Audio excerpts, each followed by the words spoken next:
to another edition of Ring Generals. I'm CA Hflo. Some people call me Mr. Cash. What we have here tonight is a special young up and comers named Big Time Ethan Heyre. You say hi, Ethan. Hi, how you guys doing? Cash, great to be here. Thank you for having me. It's kind of fitting that you're my first interview in the wrestling world because you were also kind of hold on. Before you get into this, what do you mean? What do you mean? You're telling everybody. What do you mean? It's kind of fitting that I'm your first interview here at Ring Generals. Why don't you? I know you were going to. Why don't you go ahead and elaborate? Because if you want, I could tell my side of this little story. I'd love to hear your side. You love to hear my side? I've only ever well, heard my side. This is about Big Time Ethan Heyre. Okay, so I'll give a story. The only story that I really know about Ethan is I come over here to do a birthday party for a wrestling fan. Is great. Okay, I have a job to do. I'm in here wrestling one of the guys that comes here at Grindhouse. It's a private show, and you know I have this thing I need to do where a bunch of guys are going to run into the ring and try to stop me from beating up this other guy, and I'm supposed to chop everybody to death. Okay, me and Chops, ha ha ha. We all know that story. Well, next thing I know, here comes a couple guys. Here comes a little long-haired young kid that I've never seen before in my life. Slides in. Guess what happens? He gets chopped. And then here we are, 6 months, 8 months later, he's sitting across from me. Big Time Ethan Heyre, everybody. Yeah, I had no idea what I was getting into. It was my first official day of training. I had been at Grindhouse 2 days. Boy, they really throw them to the fire, don't they? They sure did. I came in just to check out the arena, sit in on a session of training, see how I felt about it, if this was really something I wanted to do. And I knew as soon as I walked in the door that this was something I wanted to do. So it was just a matter of figuring out if this was the place I wanted to do it. And then I was here for last year's Summer Sweat Fest, helped out with security. Came in the weekend after that for training on Sunday and find out we've got this birthday party. They tell me, they like what they've been seeing from me in training, so they're going to throw me in a little match on the show. So I'm thinking, great, I'm downstairs, I'm getting ready, I'm getting ring time. It's my first day. Super excited, and then Too Tough Tony calls me up the stairs, and we're just sitting watching. He doesn't say a word to me. So what's going on at this time when he calls you up the stairs? We had just finished, so it was, the match was going to be me, Drew Dillinger, and Marcellus Mack in a triple threat. And I didn't really have a character or a name or anything like that yet. Ethan Heyre was still just an idea that had yet to be thought of.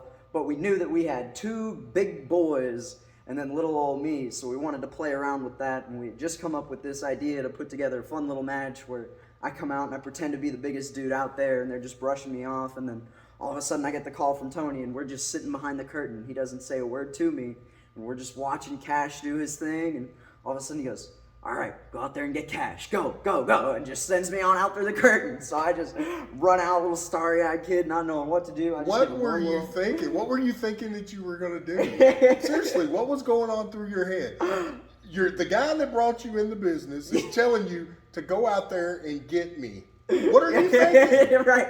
I'm just thinking like this is another opportunity. It came a little earlier than I expected, but I'm going to make the most of it. But golly, I didn't know what I was getting myself into. I go out and I give him one little shot from behind, and little old me, Cash barely even feels it. He just felt this little bug tapping on his shoulder or whatever.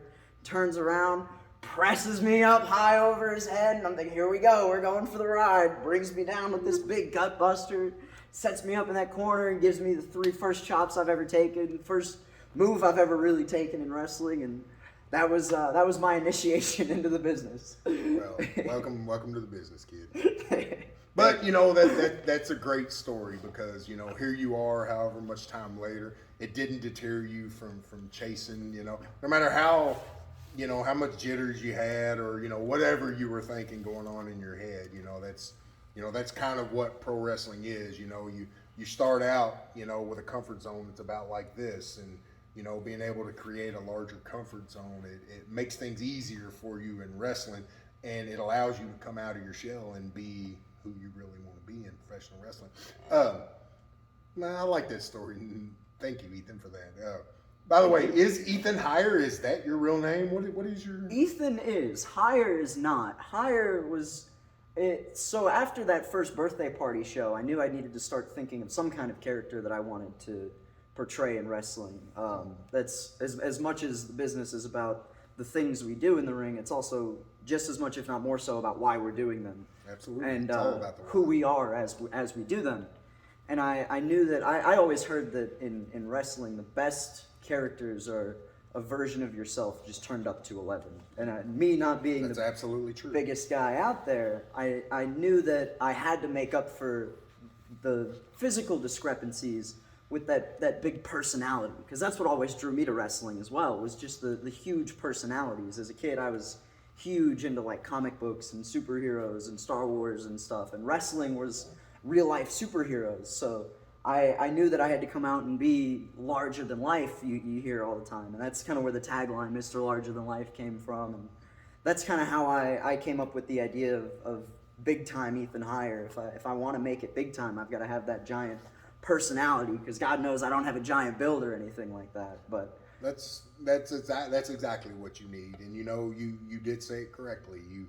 You know, the best personalities are your personalities just turned up 1,000 times, 100 times, 1,000,000 times.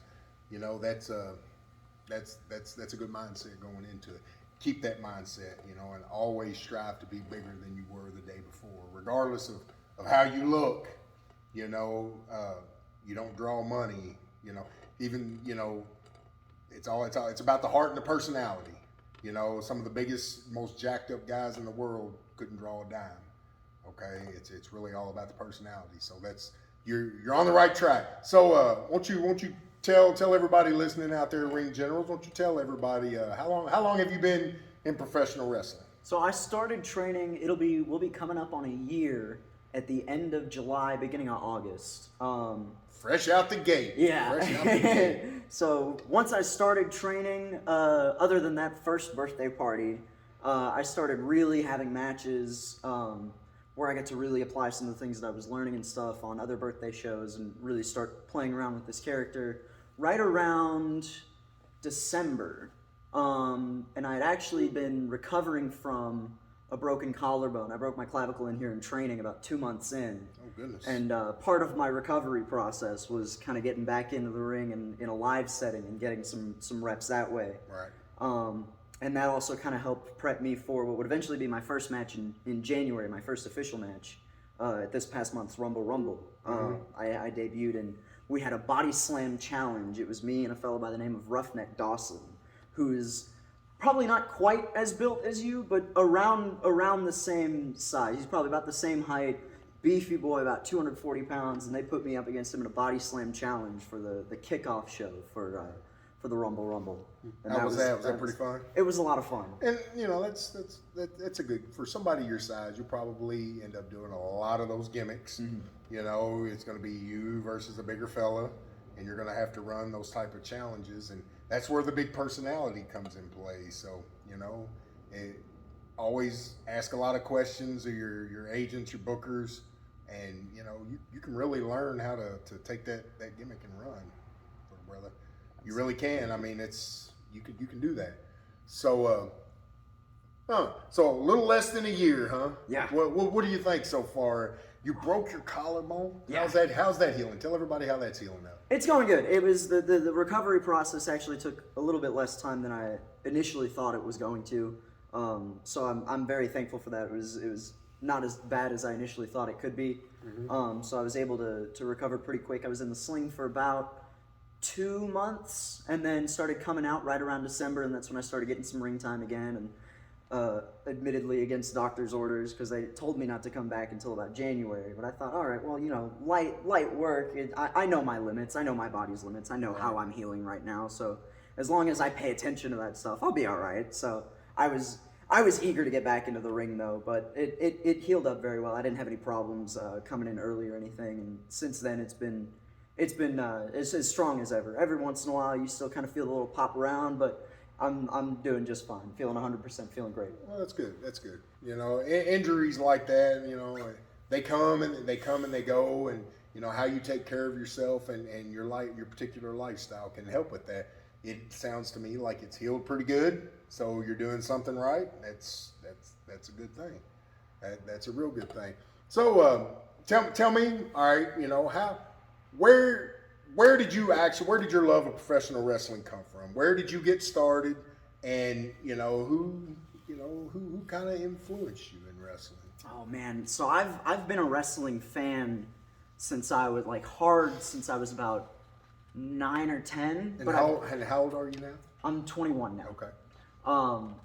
But I've been around it my whole life. My family, particularly my dad, was always a big wrestling fan, so it was always in the house somewhere.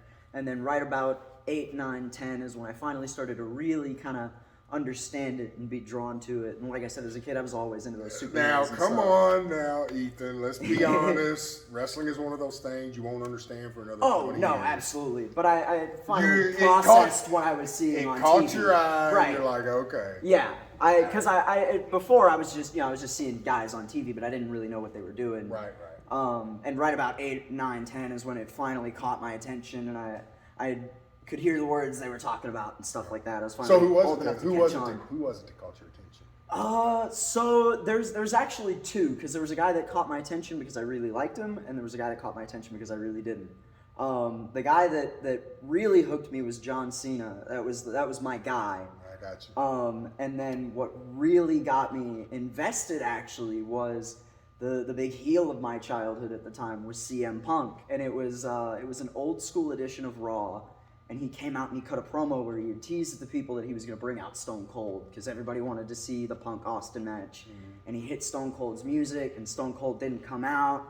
And Punk said something along the lines of, I'm glad you people are upset that he's not here. And little 8-year-old me was just like, wow, this guy's such a jerk. I really want to see somebody kick his butt. And then eventually we got to that Cena Punk angle, and I was hooked on that whole interaction. I really wanted to see my guy beat up the guy that I really didn't like. And so that happened, 2011? Yeah, 2010, 2011, yeah. Okay. Well, okay, all right. So Punk, Cena, those are the guys that got you. If I were to hypothetically ask you, ring general style, your Mount Rushmore in pro wrestling, who is your top of the top, the guys that that are just the end all be all in wrestling for you? That's a hard one for me. If I had to narrow it down to 4, of course I wouldn't. I'll give you 5. You can do 5. If I had to narrow it down, I definitely wouldn't have picked up on wrestling as heavily as I did without Cena. And his ability to just draw emotion out of people as I kept watching was just amazing. Regardless of what emotion he wanted you to feel, whatever he wanted you to feel, he knew how to get you to feel that way. He's definitely your generation's Hulk Hogan. Yes, would say that. Absolutely. Rey Mysterio was always a big influence for me. A lot of my style in the ring is very much influenced by Rey because he was that little guy in a big man's world. Absolutely. And that's something I've strived to be and represent myself. Shawn Michaels, another one. Just his personality, his presentation, his movement in the ring, just everything Shawn did always captivated me. Even though as I started really getting heavy into it, he was already retired. Some say Shawn Michaels is one of the greatest ever. Yeah, he was one that I went out of my way to go back and find things of Shawn's to watch because it was just so entertaining to me.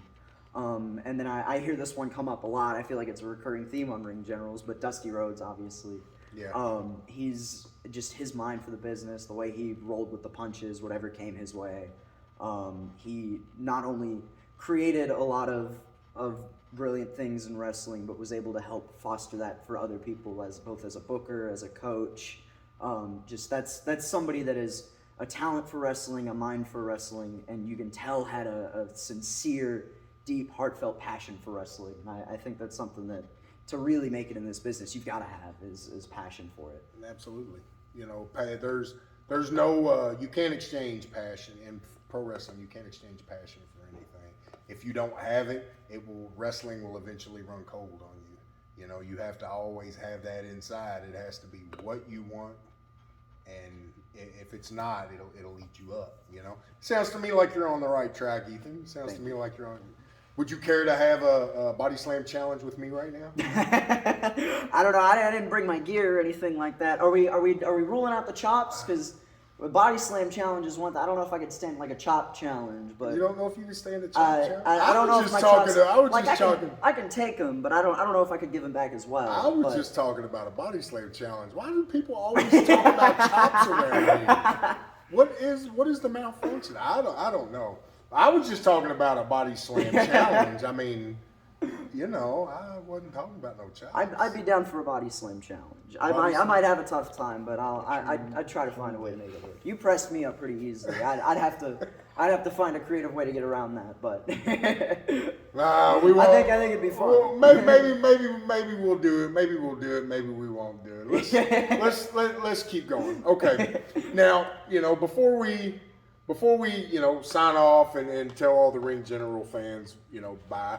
Why don't you tell everybody, your social media handles and where they can see you, follow your career, and if you got any kind of merchandise and stuff like that you want to put out there, look at the camera, shoot away, tell everybody where you're at. Yeah, for sure. So you can find me on Facebook at Ethan Heyre. That's Heyre. You can also find me on Instagram and Twitter at Higher Life, Heyre, and then you can see me. I'm going to be making a trip out on Saturday to Crossville, Illinois for Strictly Insane Pro Wrestling. You may or may not see me in the ring, but I'll definitely be there hanging out with you guys. And then Networking, putting in the work. Absolutely. That's a good kid. And then you can find me in action this weekend, this Sunday, June 25th, right here in the arena for Grindhouse Pro Wrestling. All right, hold on. Are you going for the Ring Generals Championship? Not this time. I did have a shot back in April. It was really kind of my breakout performance, the inaugural championship ladder match. Oh, okay. But and you didn't walk away with the championship. How come? I did not. A sneaky, slimy, slippery little snake named Oliver Gunner sent his flag bearer up the ladder to take it before I could get there. But, he sounds like a real shitbird. Yeah, not a fan. But No. I think we'll see him get his just due soon enough. But for now, I'll be occupied with Big D, Daniel Luck, this Sunday, June 25th at Grindhouse. What time is rematch. bell time? Bell time is 3 p.m. It'll be a big rematch from last month where I actually managed to find a way to pick up a big victory. So we'll see if we can catch lightning in a bottle again this weekend. Well, Ethan, it's been a pleasure. Maybe we'll do that body slam challenge another Maybe. time. I might have to put in a good word. It's a pleasure to see you again, Thank you man. so much. And it's Ring Generals. Thanks, guys. Big church. I'm on my way, I'm making it.